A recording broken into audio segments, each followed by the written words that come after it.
الله الرحمن الرحيم لا حول ولا قوة إلا بالله العلي العظيم حسبنا الله نعم الوكيل نعم المولى ونعم النصير وبه نستعين وهو خير معين والعاقبة للمتقين والجنة للموحدين والنار للعاصين والصلاة والسلام على أكرم الأنبياء والمرسلين الذي أرسله بالهدى ودين الحق ليظهره على الدين كله سيدنا ونبينا وشفيع ذنوبنا وطبيب نفوسنا ومولانا ومولى الثقلين جد الحسن والحسين أبي القاسم محمد صل على محمد وآل محمد وعلى آله الطيبين الطاهرين المعصومين المظلومين المنتجبين المنتخبين الميامين سيما بقية الله في الأرضين روحي وأرواح العالمين لتراب مخدمه الفداء واللعنة الدائمة على أعدائهم ومنكر فضائلهم وغاصب حقوقهم من الأزل إلى قيام يوم الدين. دعاء السلام إمام زمانہ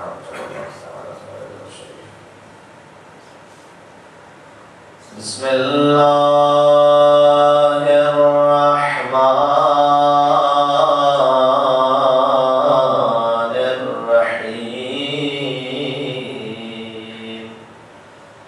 اللهم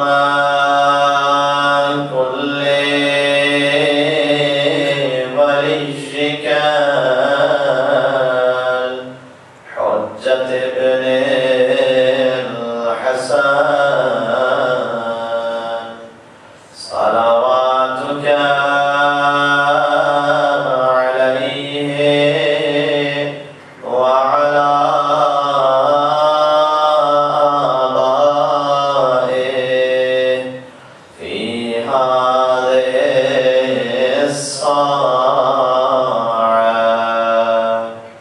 وفي كل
قرآن کریم نے اور دین مبین اسلام نے جب خدا کی معرفت کا تصور پیش کیا تو اس میں ایک اہم بات یہ ہے کہ معرفت کا آغاز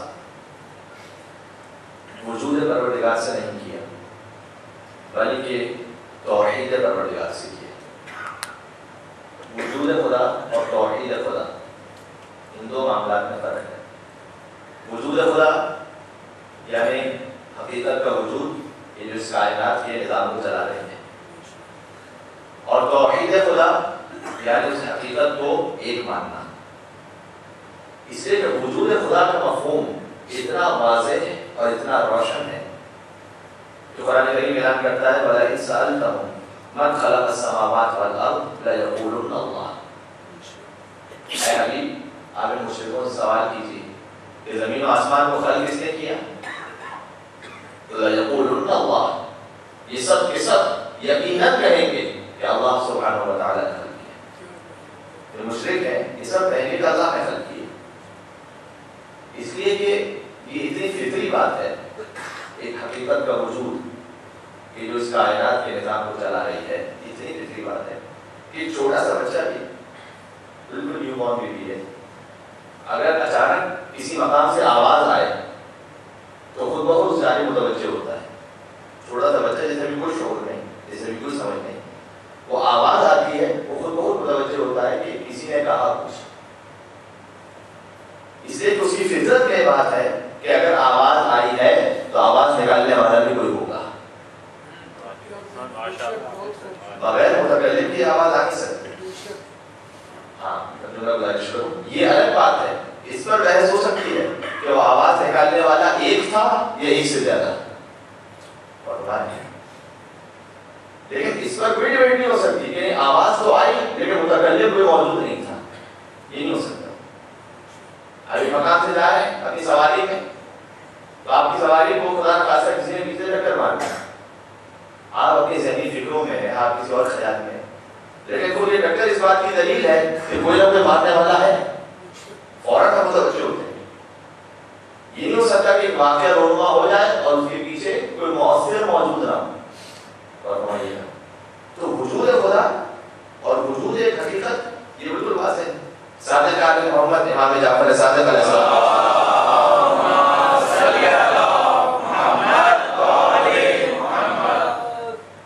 ابو شاکر الجیسانی چھٹے امام کی خدمت میں پہنچا.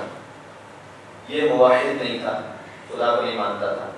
اس نے سوال کیا، کہتا ہے کہ آپ خدا کے وجود پر مجھے کوئی دلیل دیجیے کہ کوئی ہے ایک طاقت. امام نے بالکل جیسے تھیورمز ہوتے ہیں میتھمیٹکس کے کہ جس میں کوئی گنجائش نہیں ہوتی کہ آپ اس کو باطل کر سکیں. اگر ایک بات ثابت ہوگی اس تھیورم میں تو 100% ثابت ہے، وہ یونیورسل ٹروتھ ہے. امام نے 2 جمع 2 4 کی طرف سے بات کرنا شروع کی. اور فرمائیے گا وہ نوجوان جو بس وقت کنفیوز ہو جاتے ہیں آج کل کے میڈیا کے اعتبار سے یا انٹرنیٹ پر جو باتیں آتی ہیں، تو ان کے لیے بڑا اچھا استدلال ہے، بہت واضح، بہت سادہ. امام علیہ السلام نے ارشاد فرمایا، جس کو ہم اپنی منطقی زبان میں کہتے ہیں، علم منطق میں نفی و اثبات کا استدلال، یعنی پازیٹیو اور نیگیٹو، اس پہ چلتے جائیے تو یا تو پازیٹیو ہے یا تو نیگیٹو ہے. تیسری کوئی چیز نہیں ہو سکتی، کوئی تیسری چیز ممکن نہیں. مثلا آپ یا تشریف فرما ہیں یا تشریف فرما نہیں ہے، کوئی تیسری چیز نہیں ہو سکتی. اور نہ یہ ہو سکتا ہے کہ کوئی شخص بیٹھا بھی ہو اور نہ بھی بیٹھا ہو، یہ بھی نہیں ہو سکتا. البتہ مجلس میں بھی ممکن ہو سکتا ہے کہ بیٹھا ہے، لیکن کم سے کم جو وجود کے اعتبار سے بات ہے وہ مسلم ہے کہ آپ کا وجود یہاں پر ہے یا نہیں ہے. تیسری چیز نہیں ہو سکتی. امام علیہ السلام نے کہا کہ دیکھ وجود خدا، یا تو تو نے خود اپنے آپ کو بنایا ہے یا کسی اور نے تجھے بنایا ہے. تیسری چیز ہو نہیں سکتی. یا تو خود تو نے اپنے آپ کو بنایا ہے یا کسی اور نے تجھے بنایا ہے. اس کے بعد ہم مزید آگے بڑھے سے فرمایا کہ اگر تو نے خود اپنے آپ کو بنایا ہے تو پھر 2 صورتیں ہیں، یا تو پہلے سے موجود تھا یا پہلے سے موجود نہیں تھا. اگر تو پہلے سے موجود تھا تو جب پہلے سے تھا تو تجھے بنانے کی ضرورت کیا تھی؟ پہلے سے تو تھا تو تجھے بنانے کی ضرورت کیا تھی؟ اور اگر نہیں تھا پہلے سے تو وہ جو نہ ہو اسے کیسے بنا سکتا ہے جو اس وقت موجود ہو؟ اس کا مطلب یہ کہ تم نے تو اپنے آپ کو نہیں بنایا. اس لیے اگر تو ہوتا پہلے سے تھا تو پھر تجھے بنانے کی ضرورت نہیں تھی، اگر پہلے سے نہیں تھا تو پھر جو نہیں تھا اسے کیسے بنا سکتا ہے جو ہو؟ اس کا مطلب کوئی اور ہے، تیرے علاوہ کوئی اور ہے۔ پھر امام نے کہا کہ اچھا تیرے علاوہ کوئی اور ہے، تو پھر دو صورتیں ہیں۔ پہلی صورت یہ ہے کہ جو تیرے علاوہ ہے وہ بھی تجھ جیسا ہی ہے، کوئی تجھ جیسا ہے کوئی، اور یا نہیں پھر ایک طاقت ہے جو تجھ سے بلند ہے۔ کیا کہنا بھائی بابا، بے شک بہت دو صورتیں کہ اگر وہ بنانے والا تجھ ہی جیسا ہے تو جب تو اپنے جیسا کوئی نہیں بنا سکتا تو وہ تجھ جیسا کیسے بنا سکتا ہے؟ کیا کہنا۔ لیکن موضوع بھی مربوط ہو رہا ہے معرفت خدا اور حجت آئے تو حجت خدا کے ذریعے سے خدا کی معرفت حاصل کی۔ تو امام علیہ السلام نے کہا کہ اگر وہ کوئی اور ہے میرے علاوہ تو جب تو اپنے جیسا نہیں بنا سکتا تو وہ تیرے جیسا کیسے بنا سکتا ہے؟ اس کا مطلب یہ ہے کہ وہ جو کوئی اور ہے وہ اتنا بلند ہے کہ کن فیکون، جب وہ کہتا ہے کہ ہو جا تو وہ چیز ہو جاتی ہے۔ اللہ علیہ کل شیء قدیر، تو وجود خدا بہت واضح طور پر ثابت ہے۔ وَلَئِن سَأَلْتَهُم مَّنْ خَلَقَ السَّمَاوَاتِ وَالْأَرْضَ لَيَقُولُنَّ اللَّهُ، آپ ان سے سوال کیجیے مشرکوں سے کہ زمین و آسمان کو کس نے بنایا؟ یہ سب کہیں اللہ نے بنایا۔ تو یہ بت کیا ہے؟ جن کے بتوں کی پرستش کرتے ہیں یہ بت کیا ہے؟ کہتے ہیں ہؤلاء شفعاؤنا، یہ تو فقط ایک وسیلہ ہے خدا تک پہنچنے کے لیے۔ انشاءاللہ بتا کرتا ہوں یہ تو وسیلہ ہے خدا تک پہنچنے کے لیے، بتوں کا وسیلہ ہے۔ اچھا جو مشرکین ہے وسیلہ ہے، ان کے لیے ایک بہت بڑی آیت تھی وہ اسے پیش کرتے کہتے ہیں کہ آپ ان میں کیا فرق؟ انہوں نے کہا کہ زمین آسمان کو خدا نے خلق کیا اور بتوں کے بارے میں کہا وسیلہ ہے، آپ یہ ہے تو کیا فرق ہوا دونوں میں؟ دوسری جانب جو قرآن کہتا ہے وَابْتَغُوا إِلَيْهِ الْوَسِيلَةَ کہ مجھ تک پہنچنے کے لیے وسیلہ تلاش کرو۔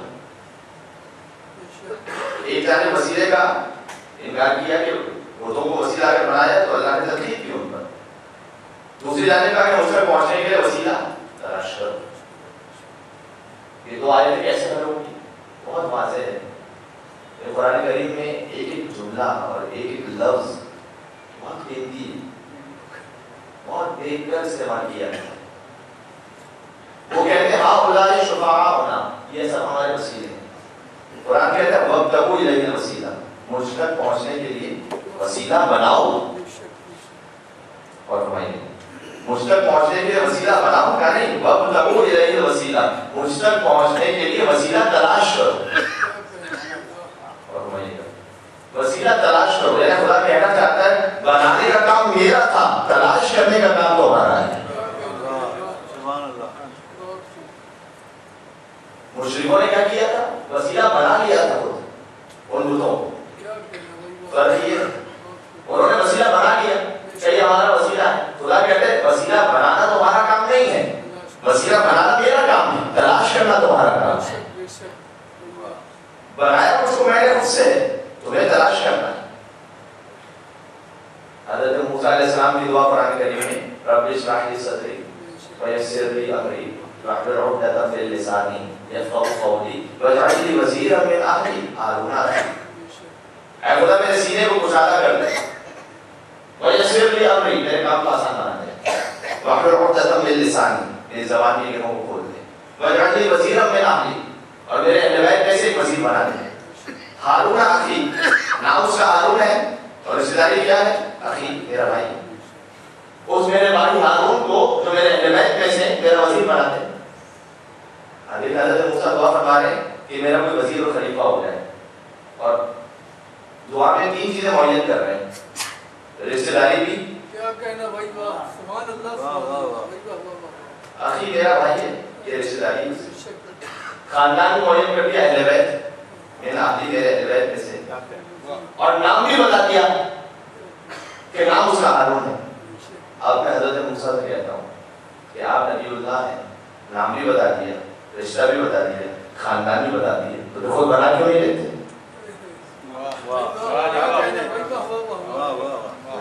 خود معین کر دیا، اپنے نام بھی بتا دیا، اللہ ہارون ہے، بھائی ہے اور میرے اہل بیت سے بہت دکھ چاہتا ہوں، تو خود بنا لیجیے کہ میرا وزیر یہ نہیں۔ حضرت موسیٰ کا جواب ہوگا کہ میں خدا کو ریکمینڈ تو کر سکتا ہوں اپنی مرضی سے بنا نہیں سکتا.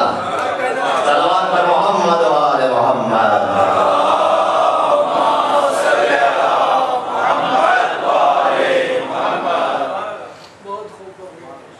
جب موسیٰ جیسے نبی کے پاس اپنے وزیر کو بنانے کا اختیار نہیں تو جاہل امت کے بعد محمد کے وزیر کو بنانے کا اختیار کیسے آ گیا؟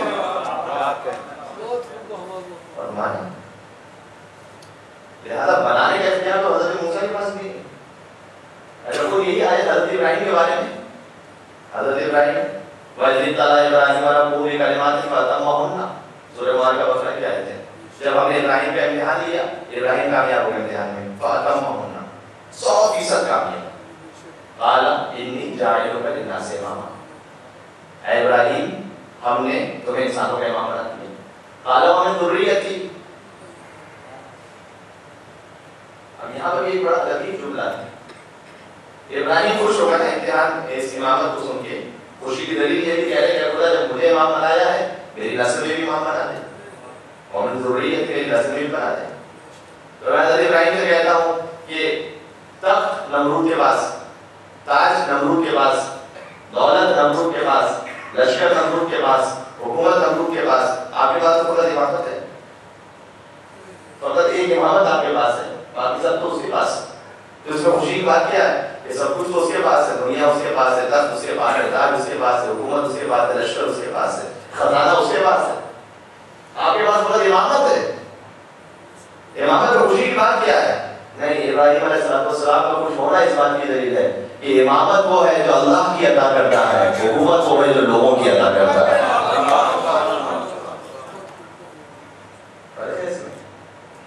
لہٰذا امامت اللہ نے عطا کی، تو اب امامت کسی کو مل جائے تو پھر لوگ خوشی کرتے رہیں، اسے فرق نہیں پڑتا، اس لیے امامت اس کے پاس ہے. کہ اپنی ضروریت تھی میری نظر میں بھی امام بنا دی تھی. خدا سے کہا اللہ یا رب الظالمین، یہ عہدہ کسی ظالم کو نہیں ملتا. ابھی ایک فقرہ بھی قابل توجہ ہے لیکن موضوع کی امامت نہیں گزارش کروں گا انشاءاللہ. لیکن اتنا سمجھ آ گیا کہ ابراہیم جب خود امام بھی بن گئے تب بھی اپنی نسل میں اپنی مرضی سے امام منتخب نہیں کر سکتے، نہیں کر سکتے. اس سے دعا مانگ رہے ہیں خدا تو بنا دے، میں نہیں بنا سکتا. اور سرکار حبیب مرتبہ احمد مصطفیٰ محمد مصطفیٰ صلی اللہ علیہ وسلم